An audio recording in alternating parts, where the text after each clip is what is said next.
Welcome to food dish. ഞാൻ കുറച്ച് broccoli എടുത്ത് വെച്ചിട്ടുണ്ട്, കുറച്ച് ഉരുളക്കിഴങ്ങ് എടുത്ത് വെച്ചിട്ടുണ്ട്. ഇതുകൊണ്ട് നമുക്ക് ഗ്രേവി ഉണ്ടാക്കിയെടുക്കാം. Two food dish. ഇത് ബ്രോക്കോളി, ഇത് വെച്ചിട്ട് നമുക്കൊരു ഗ്രേവി ഉണ്ടാക്കിയെടുക്കാം. അതിന് വേണ്ടിയിട്ട് ഞാൻ കുറച്ച് ഉരുളക്കിഴങ്ങ് എടുത്ത് വെച്ചിട്ടുണ്ട്.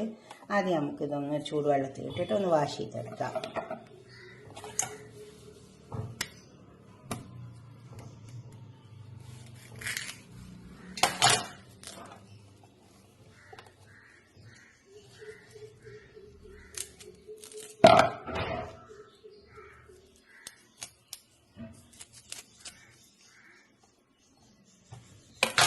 ഇതൊന്ന് അടർത്തിട്ടെടുക്കുക.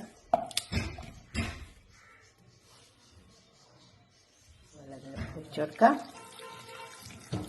എന്നിട്ടൊന്ന് വാഷ് ചെയ്തെടുക്കുക. പാത്രം അടുപ്പിച്ച് വെച്ചിട്ട് അതിൽ കുറച്ച് പശു നെയ്യ് ഒഴിച്ചു കൊടുക്കുക. അത് വെച്ചിട്ട് പശു നെയ്യ് ഒഴിച്ചിട്ട് ഉണ്ടാക്കിയാൽ നല്ല ടേസ്റ്റ് ഉണ്ടാവും കേട്ടോ. കുറച്ച് വെച്ച് കൊടുത്താൽ ഇനി ഈ ഉരുളക്കിഴങ്ങ് ഇത് വെച്ചിട്ട് കൊടുക്കുക. ആദ്യം ഉരുളക്കിഴങ്ങ്, കുറച്ച് ക്യാരറ്റ്, അത് രണ്ടും അടക്കിട്ട് ഒന്ന് ഈ പശു നെയ്യിൽ വാടിയട്ടെ. അതൊന്ന് വാടട്ടെ. ഇതുപോലെ എണ്ണയിൽ വെച്ചിട്ട് വാട്ടി വയ്ക്കുക.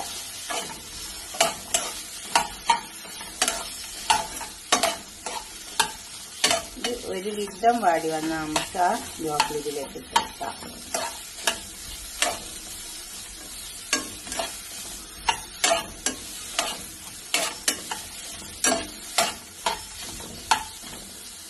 ഇതുപോലെ ഇങ്ങനെ വാടി വെക്കെ.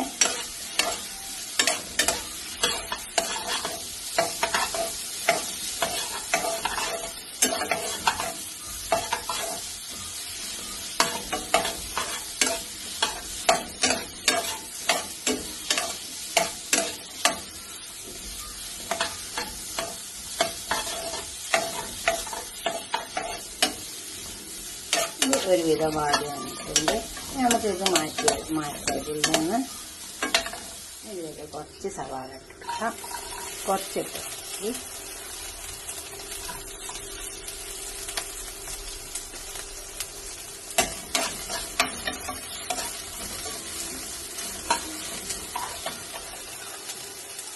കുറച്ച് വെളുത്തുള്ളി, പച്ചമുളക്,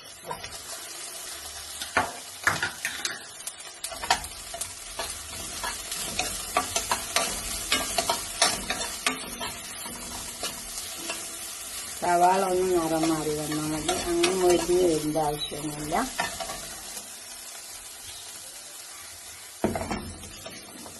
നമ്മളെ ബ്രോക്കോളി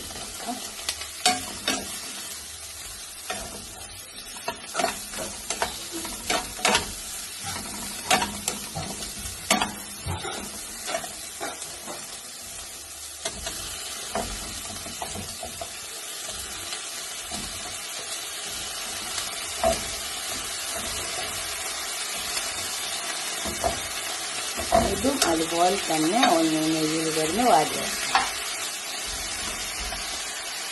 വന്നിട്ടുണ്ട്. ഇതിലേക്ക് നമുക്ക് ഈ ക്യാരറ്റ് ഉരുളക്കിഴങ്ങ് ഇട്ട് കൊടുക്കാം. കുറച്ച് മഞ്ഞൾ പൊടി ഇട്ട് കൊടുക്കുക. കുറേശ്ശെ ഇട്ട് കൊടുത്താൽ മതി. മീനിനൊന്നും ഇടുന്ന പോലെ ഇടണ്ട. അതുപോലെ കുറച്ച് കാശ്മീരി മുളക് കുറേശ്ശെ ഇട്ട് കൊടുത്താൽ മതി. പിന്നെ ഉപ്പിട്ട് കൊടുക്കാം.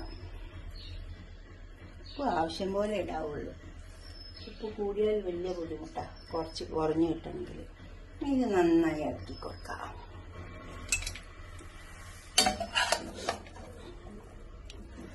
ഇനി ഇത് നന്നായി മൂടി വെച്ച് കൊടുത്താൽ വെള്ളം ഒഴിക്കാണ്ട് ഇതിൽ കിടന്ന് ഇങ്ങനെ വെന്ത് വരും. അപ്പം നല്ലൊരു ടേസ്റ്റ് ഉണ്ടാവും. ഇത് വെള്ളം ഒഴിച്ച് കൊടുക്കിയത് നന്നായി മൂടി കൊടുത്താൽ മതി.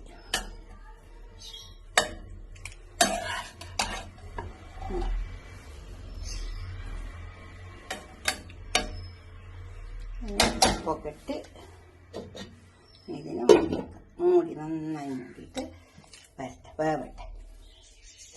നമുക്ക് കുറച്ച് നിലക്കടല വറുത്ത് പൊടിച്ചതാണ് ഇതും കൂടെ ഇതിലേക്ക് ഇട്ട് കൊടുക്കാം. ഇനി വേവാൻ വെക്കേണ്ട ആവശ്യമൊന്നുമില്ല. വറുത്ത് പൊടിച്ചതാണ്.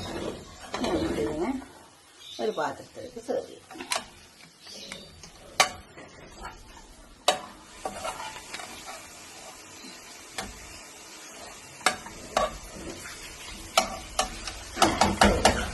ഇതുപോലൊക്കെ ഉണ്ടാക്കി വയ്ക്കാം. നിങ്ങളുടെ അഭിപ്രായം നിർദ്ദേശമൊക്കെ കമന്റ് ബോക്സിൽ അറിയിക്കുക. ലൈക്ക് ചെയ്യുക, ഷെയർ ചെയ്യുക, സബ്സ്ക്രൈബ് ചെയ്യാത്തവരൊക്കെ ചെയ്യുക. ഓക്കെ, അടുത്തൊരു വീഡിയോ ആയിട്ട് നമുക്ക് പിന്നെ കാണാം. ബൈ.